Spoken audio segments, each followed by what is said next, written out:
வணக்கம். அனைத்து பெண்களுக்கும் சர்வதேச மகளிர் தின நல்வாழ்த்துக்கள். பெண்களை மதிக்கும், பாதுகாக்கும், போற்றும், ஊக்கப்படுத்தும், உற்சாகப்படுத்தும், அரவணைத்து செல்லும் அனைத்து ஆண்களுக்கும் எங்களது வாழ்த்துக்களும் நன்றிகளும்.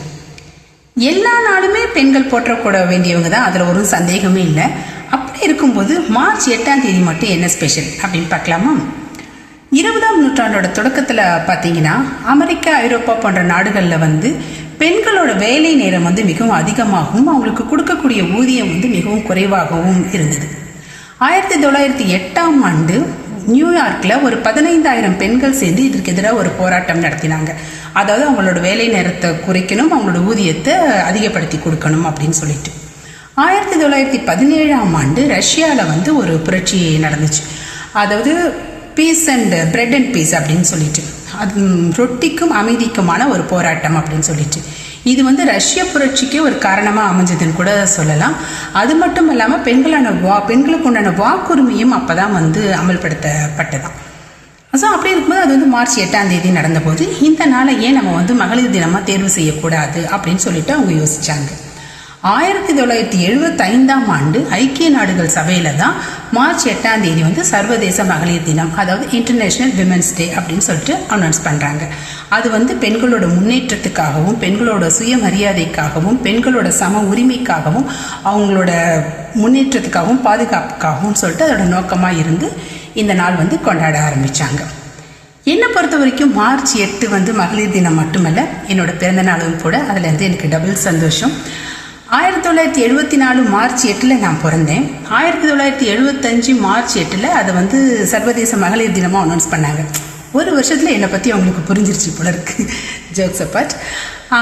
நேஷனல் விமென்ஸ் டே கூட ஒன்று இருக்குது. உங்களுக்கு தெரியுமான்னு எனக்கு தெரியல. பிப்ரவரி 13ஆம் தேதி தான் நம்ம நேஷனல் விமென்ஸ் டேன்னு செலிப்ரேட் பண்ணணும். த நைட்டிங்கேல் ஆஃப் இந்தியா அப்படின்னு சொல்லக்கூடிய இந்திய குயில் சரோஜினி நாயுடு அவர்களோட பிறந்த நாள் அது. அவங்களோட கலையும் அவங்க பெண்கள் முன்னேற்றத்துக்காக பட்ட பாடுகளையும் நினைவுறுத்துறதுக்காக அவங்க நாளை நம்ம நேஷனல் விமென்ஸ் டேவை நம்ம செலிப்ரேட் பண்ணுறோம். இப்படி நம் நாட்டில் வெளிநாட்டில் இருக்கிற மக்கள்லாம் நம்மளோட பெண்களோட முன்னேற்றத்துக்காகவும், அவங்களோட சுயமரியாதைக்காகவும், அவங்களோட சம உரிமைக்காகவும் போராடி வாங்கி அதனால் நம்ம கொண்டாடிட்டு இருக்கிற நாள் இப்போ வெறும் ஒரு வாழ்த்துக்களும் இல்லை, இன்னும் கொஞ்சம் போய் ஒரு கேலி மீம்ஸ் பண்ணுறதுக்கு மட்டும்தான் யூஸ் ஆகுதோ அப்படிங்கிற மாதிரி இருக்குது. இந்த பதிவில் நான் யாரையும் குற்றம் சொல்கிறதுக்காக நான் இது பண்ணல. பெண்கள் அவங்களுக்குள்ளேயே கேட்டுக்க வேண்டிய ஒரு கேள்வி, அவங்க மனசாட்சிக்கு விரோதம் இல்லாமல் அந்த மனசு சொல்கிற ஒரு பதில், அதனிடத்தையும் ஆராய்ச்சி பண்ணி அவங்களுக்கு இம்ப்ரூவ் பண்ணிக்கணுமா, என்ன பண்ணணுங்கிறத அவங்களே யோசிக்கிறதுக்காக தான் இந்த வீடியோ. பெண்கள் தினம் அப்படிங்கிறதுனால நான் பெண்களை முதன்மைப்படுத்தி சொல்கிறேன். ஆனால் ஒவ்வொரு ஆண்களும் இது செஞ்சு பார்க்கலாம், கேட்டு பார்க்கலாம் அவங்களுக்குள்ள இந்த கேள்விகளை. அது தப்பு கிடையாது. முதல்ல நான் சொல்ல வர்றது செல்ஃப் ரெஸ்பெக்ட். செல்ஃப் ரெஸ்பெக்ட்னா சுயமரியாதை. நம்ம எல்லாரும் எத்தனையோ விஷயங்களை காப்பாற்றுறதுக்கு போராடுறோம். ஒரு நாள் எடுத்துக்கிட்டோன்னா நம்ம குடும்பம், நம்ம குழந்தைங்க, நம்ம வேலை, இந்த மாதிரி நிறைய விஷயங்களை காப்பாற்ற நம்ம எடுக்கிற முயற்சிகளையும் ஓட்டத்திலையும் நம்மளை அறியாமையே சில சமயம் நம்மளோட சுயமரியாதையை எழுந்துடக்கூடிய சந்தர்ப்பங்கள் நம்மளுக்கு அமையுது.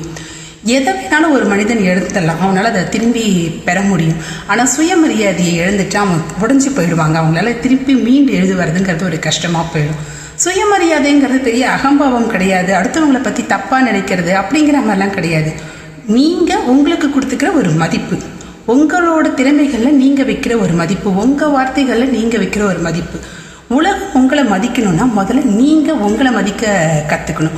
ஸோ அது சில விஷயம் சில சமயம் நம்ம சில விஷயங்கள் நடக்கிறதுக்காக சுயமரியாதை கொஞ்சம் விட்டு கொடுத்து போகிற மாதிரி இருக்குது. அந்த மாதிரி ஒரு நிலை வந்ததுன்னா கொஞ்சம் உங்கள் சுயமரியாதையை இழக்காமல் அந்த விஷயத்தை எப்படி செய்யலாம் அப்படிங்கிறத பார்த்துக்கோங்க. சுயமரியாதை மன அமைதிக்கு ரொம்ப முக்கியம். அடுத்தது நான் சொல்ல வர்றது செல்ஃப் ஐடென்டிட்டி. நீங்கள் யாருங்கிறத முதல்ல நீங்கள் புரிஞ்சுக்கோங்க. நீங்கள் யார், உங்களோட குணம் என்ன, உங்களோட தனித்துவம் என்ன, உங்கள்கிட்ட இருக்கிற திறமை என்ன, உங்களால் எந்த விஷயத்தை எப்படி செய்ய முடியும் என்ன அப்படிங்கிறது நீங்கள் தெரிஞ்சுக்கிட்டாலே உங்கள் மேலே ஒரு செல்ஃப் ரெஸ்பெக்ட் உங்களுக்கு தன்னால் வந்துடும். உலகம் உங்களை பார்க்கறது நீங்கள் இல்லை, நீங்கள் யாருன்னு உங்களுக்கு தெரியும்ல, அதுதான் உண்மையான நீங்கள். அதை தான் நீங்கள் உலகத்துக்கு காட்டணும். உலகம் எதிர்பார்க்குற மாதிரி உங்களை மாற்றிக்கிட்டு காமிக்க கூடாது. உங்களோட திறமை என்ன, உங்கள் தனித்துவம் என்ன அப்படிங்கிறதையும் நீங்கள் உலகத்துக்கு பார்வையில் நீங்கள் எப்படி இருக்கணுங்கிறத நீங்கள் முடிவெடுத்து நீங்கள் காட்டக்கூடிய ஒரு பிம்பம் தான் உலகம் பார்க்கணும். ஸோ அந்த செல்ஃப் ஐடென்டிட்டி ரொம்ப முக்கியம். நான் யாருன்னு தெரிஞ்ச ஒருத்தர் எந்த ஒரு விஷயத்துலையுமே தாழ்ந்து போகவும் மாட்டாங்க. அவங்களால அந்த விஷயத்தை முடிக்காமல் இருக்கவும் முடியாது. ஏன்னா அவங்களுக்கு தெரியும் அவங்களால அது முடியுமா முடியாதாங்கிறது அவங்களுக்கு நல்லாவே தெரியும். ஸோ நம்ம யார் அப்படிங்கிற செல்ஃப் ஐடென்டிட்டி ஒவ்வொருத்தங்களும் தெரிஞ்சுக்க வேண்டிய ஒரு விஷயம். அடுத்தது நோ கில்ட்டி ஃபீல். இப்போது நிறைய பேருக்கு என்னென்னாக்கா எந்த ஒரு விஷயம் பண்ணாலும் அதில் ஒரு கில்ட்டி கான்ஷியஸ். அதுவும் எஸ்பெஷலி லேடிஸ், அந்த வீட்டில் இருக்கிற குடும்ப தலைவிகள் மாதிரி நீங்கள் எடுத்துக்கிட்டிங்கன்னு வச்சுக்கோங்களேன்.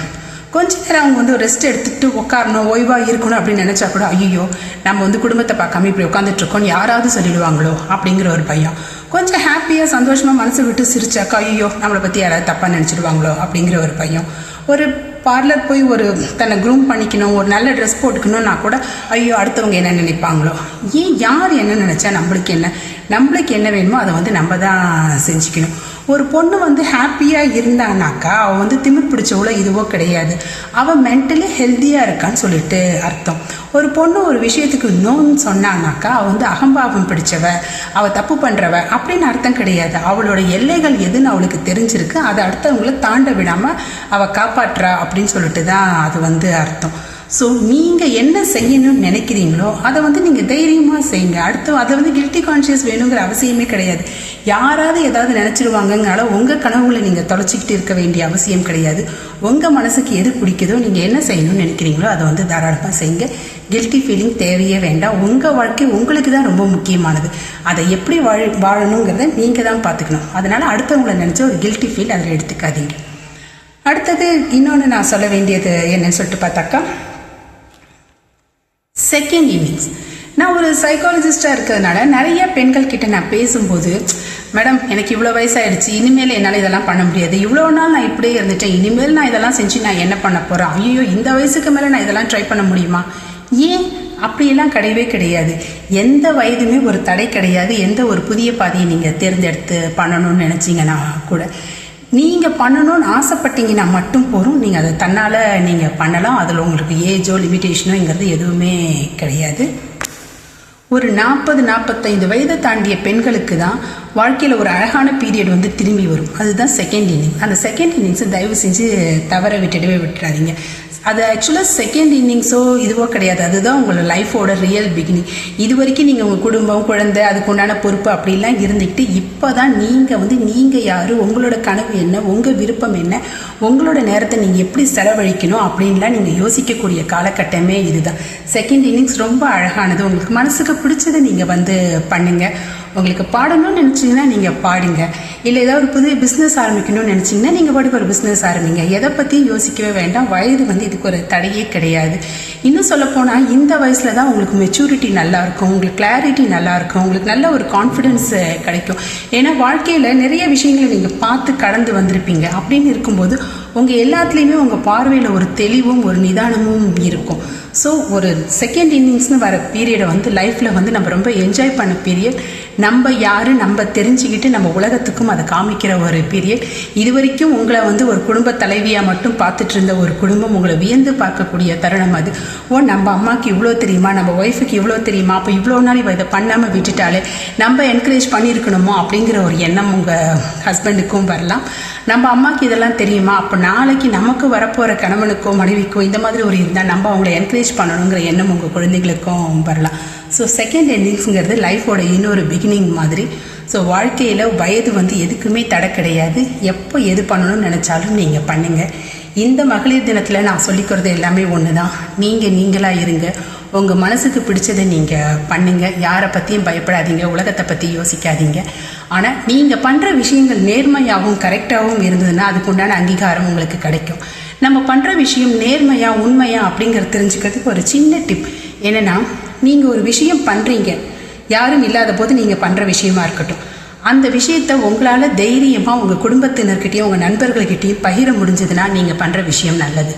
இல்லை இது ஹஸ்பண்டுக்கு தெரியக்கூடாது, இது ஒய்ஃபுக்கு தெரியக்கூடாது, இது ஃப்ரெண்டுக்கு தெரியக்கூடாது, இது அம்மா அப்பாவுக்கு தெரியக்கூடாதுன்னு சொல்லிட்டு நீங்கள் மறைக்கணும்னு உங்கள் மனசில் ஒரு எண்ணம் வந்துச்சுன்னா நீங்கள் பண்ணுற செயல் தப்பாக இருக்குதுன்னு அர்த்தம். அதை இன்னும் 1க்கு 4 தடவை நீங்கள் நல்லா யோசிக்கணும். இல்லை உங்களோட சிறந்த நண்பர்கள்கிட்ட அதை பற்றி டிஸ்கஸ் பண்ணணும்னு சொல்லிட்டு அர்த்தம். நம்ம செய்யக்கூடிய செயல் வெளியில் சொல்ல முடியறதா இருந்ததுன்னா அந்த விஷயத்தை தாராளமாக செய்யுங்க. உலகம் உங்களை வாழ்த்தும். திருப்பி எல்லாருக்கும் ஹாப்பி விமென்ஸ் டே. தேங்க்யூ.